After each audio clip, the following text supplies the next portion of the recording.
How to fix AUB app not responding. If your AUB banking application is not responding for some reason, there could be various reasons for this.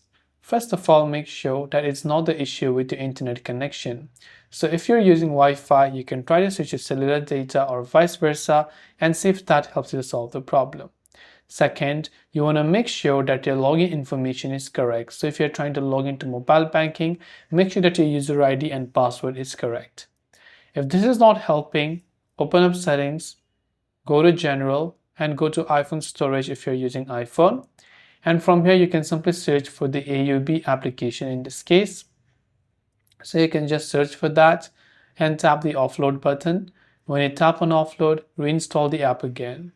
Lastly, go to your app store and search for the AUB banking application and check if the app has an update, and if it does, then do make sure to update it to the latest version.